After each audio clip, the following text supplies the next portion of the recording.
Hello, friends. These past few days, there's been a lot of buzz about Wang Hong and Deng Yu winning their awards. The Chinese have finally broken a century-long zero, winning the highest honor in mathematics, the Fields Medal, for the first time. And not just once, but twice at that. The whole internet is celebrating this damn national pride and giving thanks to Peking University for their achievement. But at the same time, a wave of online arguments has erupted. Both of these mathematicians, who reached the pinnacle of the world, couldn't stand staying at Peking University and ultimately chose to escape. They're survivors. What does their success have to do with Peking University anyway? Friends, whether you know about this situation or not, please make sure to watch today's episode all the way to the end. Today's episode will move a bit slower than our previous ones, but it'll still only take 25 minutes at your time. And this topic is truly worth slowing down for and savoring carefully. For all parents with children, or for anyone who has experienced both Chinese and Western education systems, this is extremely important because your child could be the next Wang Hong. Wang Hong was born in 1991 in Pinggle County, Guilin, Guangxi. His father was a math teacher at a local middle school. He was smart from a young age. In his own words, while the other kids still needed to count on their fingers, he was already quick to answer. So he skipped 2 grades in elementary school. When he was in high school, Wang Hong got into Guilin High School, a top school in the district. But there, surrounded by so many talented students, he wasn't as outstanding anymore and ranked outside the top 100. At 16, he got into Peking University with a score of 653, but he didn't get into the math department because his score wasn't high enough, so he was reassigned to the School of Earth and Space Sciences. But math had been his dream since he was a child, so ending up in the Earth and Space Sciences felt like falling into a trap. Wang Hong didn't want to give up so easily, so transferring departments became his only goal. Throughout his entire freshman year, he attended classes at the School of Earth and Space Sciences while also teaching himself all the courses from the Peking University Math Department. In his sophomore year, he was able to transfer to the Math Department after passing Peking University's internal second entrance exam. But did you think that meant his hardships were finally over? No. The real challenges were just beginning. When he walked into the math department classroom, what kind of classmates did he find there? They were all Math Olympiad gold medalists from across the country. For example, his classmate Deng Yu had already won an international Math Olympiad gold medal at just 17. How do you think he felt, sitting among this group as a transfer student who had never participated in any competitions? In his own words, he said it was a constant struggle, and just surviving was already an achievement. After he won the Fields Medal, he returned to Peking University to give a lecture. He recalled that back then, going to class every day felt like going to torture. Problems that others could solve effortlessly would keep him up, hunched over his books until 2 in the morning. Even so, his homework was still covered in red X's when he turned it in. The classmates who were admitted directly to the class would casually throw around technical terms he had never even heard of, and he couldn't even find a chance to join the conversation. He said that once, when he really couldn't take it anymore, he hid in the bathroom on the top floor of the classroom building and cried his eyes out. After crying, he washed his face with cold water, then went right back out to the library to save a seat. The first time he passed an assignment, he treasured that test paper like it was a precious gem and has kept it ever since. And just like that, after 4 years of undergrad, he barely graduated at the bottom of his class, was rejected when he applied for a master's recommendation, and was also turned down for direct admission to a PhD program. In the eyes of his classmates at Peking University, Wang Hong was introverted. In the eyes of the professors, he wasn't a competition winner, not the brightest star, just someone in the class who went unnoticed. Later, Wang Hong heard that the academic environment in France was relatively free, so he decided to study abroad there. But applying to schools overseas requires letters of recommendation. But can you believe it? After spending more than 3 years at the School of Mathematics at Peking University, he couldn't find a single math professor willing to write him a recommendation letter. With nowhere else to turn, he had no choice but to go back to the School of Earth and Space Sciences, where he had only spent a year, and beg Professor Lei Jun from that department for help. This is the first truth that Chinese people haven't seen. A genius who would one day reach the pinnacle of world mathematics was considered a failure during his 4 years at Peking University. In stark contrast to Wang Hong, Deng Yu followed the standard, textbook perfect path, the kind of prodigy story that almost every Chinese parent dreams of. He was born in 1989 in Shenzhen to a family of academic achievers. His mother was once the top scorer in the college entrance exam in Kaifeng, Henan, and his father was a top student at Sun Yat-sen University in that era. Their family is full of PhDs. When Deng Yu was in his second year of high school, he won a gold medal in the China Mathematical Olympiad. In 2006, at the age of 17, he represented China in the International Mathematical Olympiad, won another gold medal, and ranked 6th in the world. His high school history teacher, Zhang Guoyu, once recalled a detail. He said that for most students, in a 45-minute class, being able to concentrate for 30 minutes is already pretty good. But Deng Yu would stay focused for the entire 45 minutes. His eyes never wandered. In 2007, Deng Yu was admitted directly to Peking University School of Mathematics thanks to his gold medal. A prodigy from the start with gold medals and Peking University's training, his future looked bright. He was the official favorite, a source of national pride. But do you know what happened 2 years later? After finishing his sophomore year, Deng Yu went through the withdrawal process at Peking University and transferred to MIT in the United States as a transfer student. Why? In 2014, a fellow MIT student named Yan Xiaochan asked him about it, and this was how he answered at the time. He said maybe it's because the scenery in other places isn't that great. What other places at Peking University have scenery that's not up to par? Think about it carefully. In an interview, Deng Yu later clarified that Peking University's atmosphere focused too much on drills, while he sought to experience pure math, free from competition and exams. So Wang Hong and Deng Yu represent two completely different paths of learning and growth. One struggled in the math department, barely noticeable, and couldn't even get a recommendation letter in the end. The other was a prodigy who achieved success at a young age and won countless awards. Yet both of them made the same choice, to leave Peking University, the top university in China. So after leaving Peking University, what did Wang Hong, this seed that was almost crushed, encounter overseas that finally allowed him to break through and grow? And what happened to Deng Yu that left him feeling frustrated and lost? In 2011, Wang Hong took a few recommendation letters he managed to get from other departments and flew to France. He first enrolled at École Polytechnique in France to study engineering, and then went on to pursue a master's degree in mathematics at Paris-Saclay University. He thought that changing his environment would help him escape the feeling of oppression, but it wasn't that simple. When he arrived in France, the self-doubt he had experienced during his 4 years at Peking University didn't go away. At one point, he even considered giving up on mathematics entirely. He seriously considered switching to architecture, even starting to draw and study architectural blueprints. But just when he was about to completely bury his passion for mathematics, a French mentor came into his life. This mentor did something that is extremely rare in the Chinese educational environment. He told Wang Hong, if you can't keep up with your studies, you can take it easy, go out for a walk, read some papers, and if you have any questions, just come to me anytime.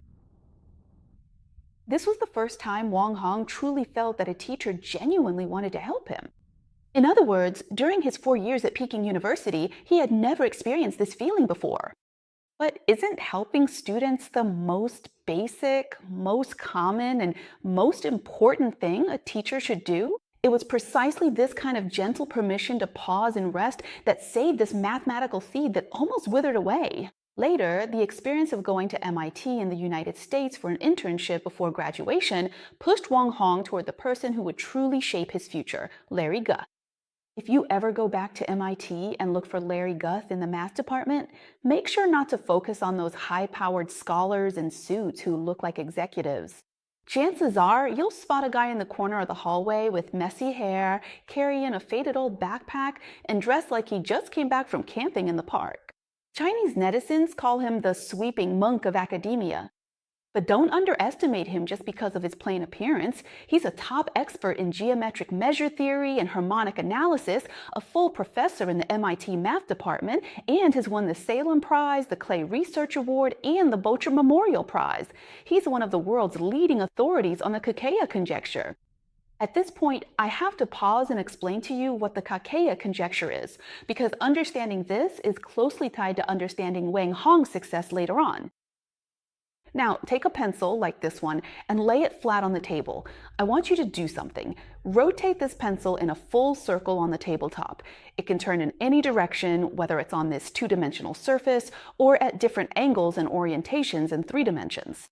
In short, the goal is to make the area it sweeps out as small as possible.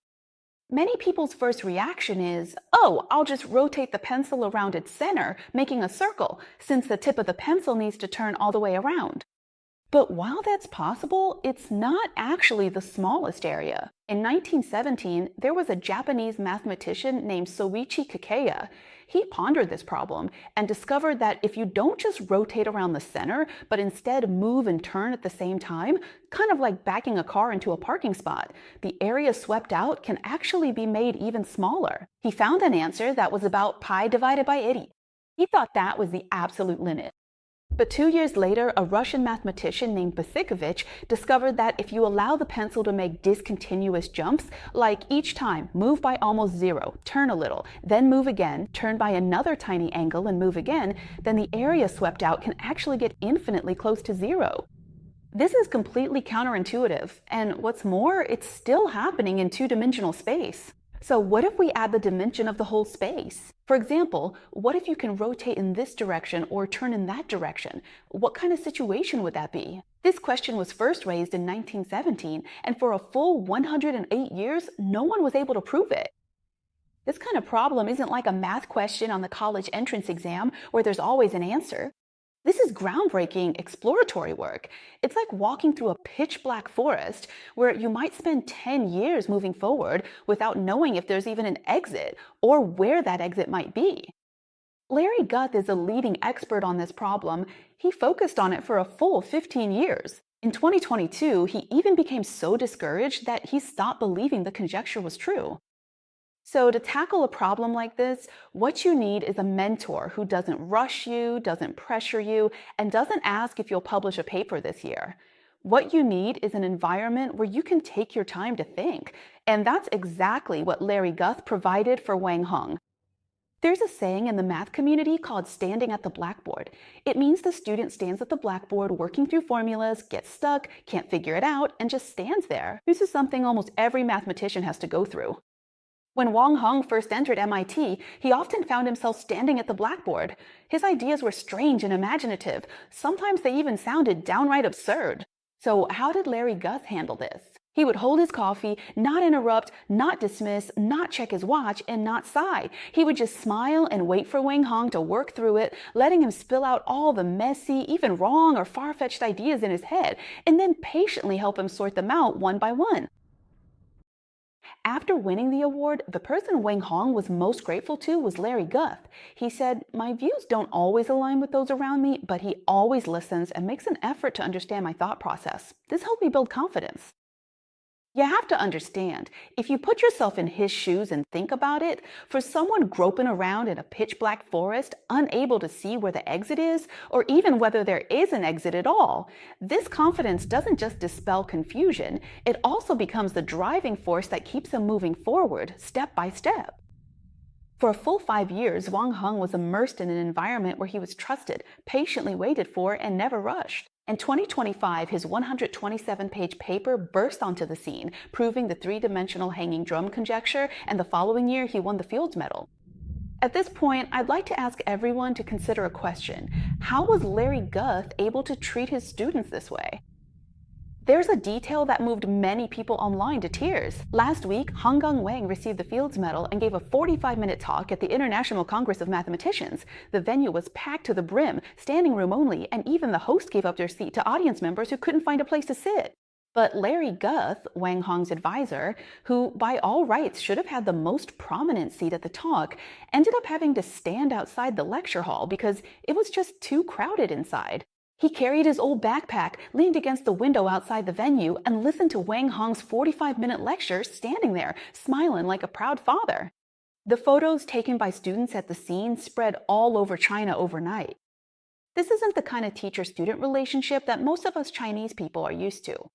In the context of the modern Chinese education system, the advisor represents authority, is the one in charge, while students are subordinate, lower in rank, laborers, and even tools for the advisor to gain fame and fortune. When a student publishes a major paper, the advisor insists on being listed as the first author. If a student wins a big award, the advisor will definitely stand at the very center of the stage, basking in the praise and admiration for their supposed excellent guidance. This lofty display of authority shows an attitude of, hey, you are my creation. You are a comrade of my academic school. But with Larry Guth, you don't see even a trace of this hierarchy or sense of entitlement. Between him and Hong Wang, it's not a superior looking down on a subordinate, but rather two equal souls colliding and pursuing truth together in the face of humanity's toughest problems.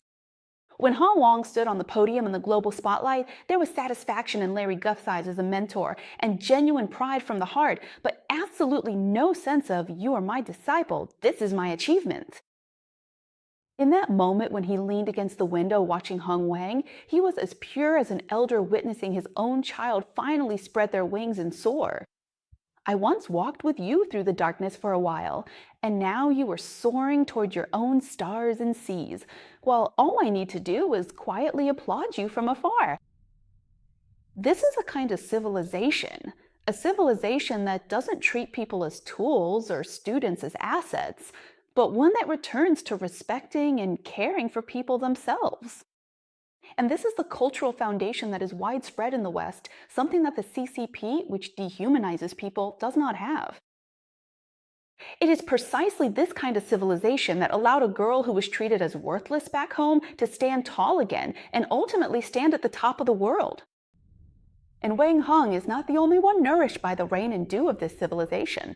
When Deng Yu went abroad, she too was gradually reshaped. In 2009, he entered MIT, and in his second year, he won the highest honor in the Putnam mathematical competition for undergraduates in the United States. In 2011, he graduated with his bachelor's degree and entered Princeton University, where he studied under Ionescu, a member of the National Academy of Sciences.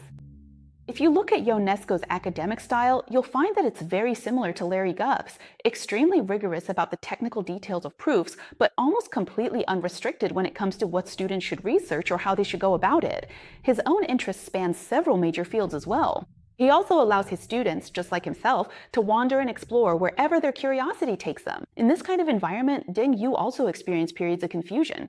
He later admitted that during his PhD, as he kept working, he realized that the available mathematical tools at the time were no longer sufficient, so he turned to other problems. But those problems couldn't really capture his interest either, and he started to feel aimless and a bit discouraged. So what did his advisor, Ionescu, do? He let Deng Yu spend time in that aimlessness, letting him bounce between several different problems, trying things out repeatedly, so that Deng Yu could find the one topic that truly excited him, the one he'd be willing to bet his whole life on. It was exactly this kind of support, allowing you to take your time, even if it means drifting without direction, that truly enabled Deng Yu to achieve success.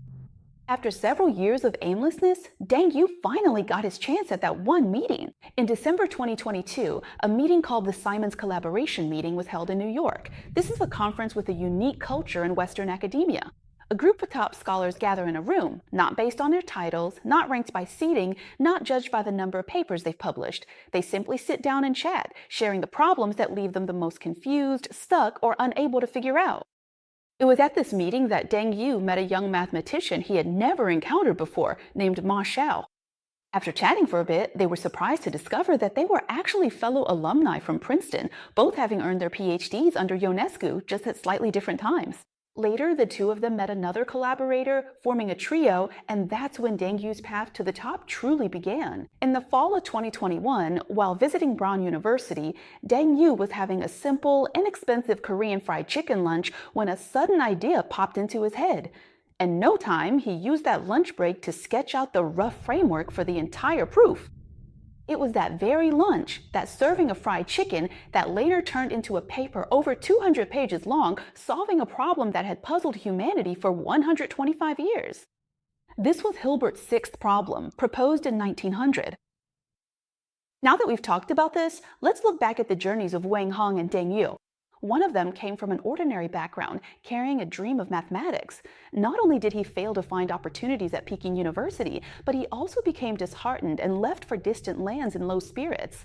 After experiencing confusion, he was ultimately nurtured by the free academic environment of the West and supported by a mentor who was always willing to slow down and quietly back him up. Step by step, he climbed to the top of the world. The other was a math prodigy, a top-tier talent since childhood, who won multiple gold medals in competitions and was directly admitted to Peking University. Yet, after his sophomore year, he resolutely dropped out and went to MIT. Similarly, under the guidance of a mentor who allowed him to make mistakes and search for his path without pressure, he found the field he was most passionate about.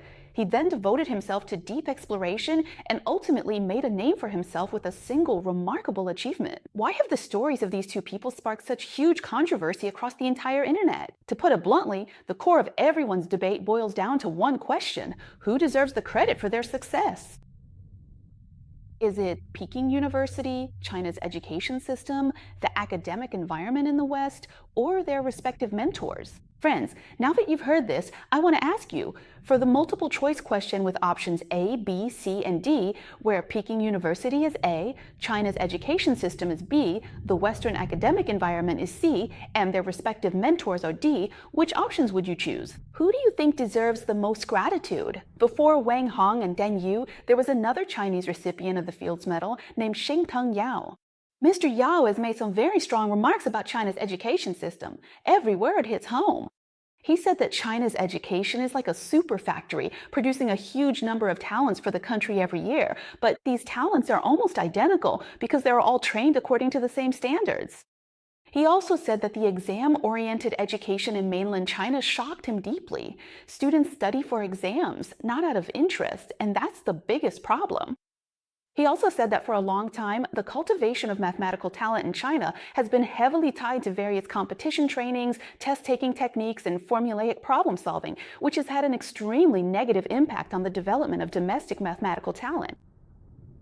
In the first half of this year, Mr. Yao personally oversaw the admission of a group of preparatory students to Tsinghua University's Quzhen College. All of them were top math students who had won countless awards in competitions across the country, and their scores in the high school and college entrance exams were off the charts. So what was the result? The result was that a large number of students failed the core mathematics final exam at the college, and some students scored only 2 or 3 points on these core subjects. See, the kids who were the best at math competitions in China got into the country's top mathematics college, but couldn't even pass their math classes.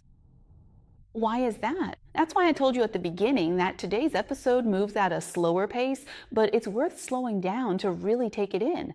This is an issue that concerns almost everyone who speaks Chinese. What kind of impact does China's education system really have on your children and on our past? I'd like to ask you 2 questions.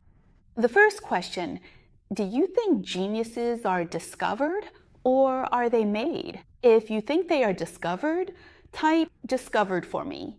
If you think they are made, type made. If genius is something innate and fixed and can be identified by a few exams, then our education system would only need to act as a sorting machine. Just pick them out early and send them to elite classes. But if outstanding achievement comes from a complex interplay of talent, personality, motivation, environment, and opportunity, then an education system that only acts as a filter might actually filter out the real geniuses. Was it Wang Hong who won the Fields Medal filtered out by Peking University? But he was shaped by the educational environment in the West. Second question, do you think China's education system is selecting geniuses or cultivating them? If you think it's about selection, type selection. If you think it's about cultivation, type cultivation. To answer this question, we first need to figure out what can actually be standardized, like test scores, quantifiable cognitive abilities, or whether it's about individual, unrestricted, and multidimensional abilities, such as creativity, aesthetic sense, hands-on skills, and so on. Behind all this, there's also a harsh truth. China's education system, the so-called fair selection mechanism, has never really been fair from the very beginning. Whoever has better family conditions and can afford high-quality extracurricular tutoring earlier will have the upper hand in this seemingly uniform exam system.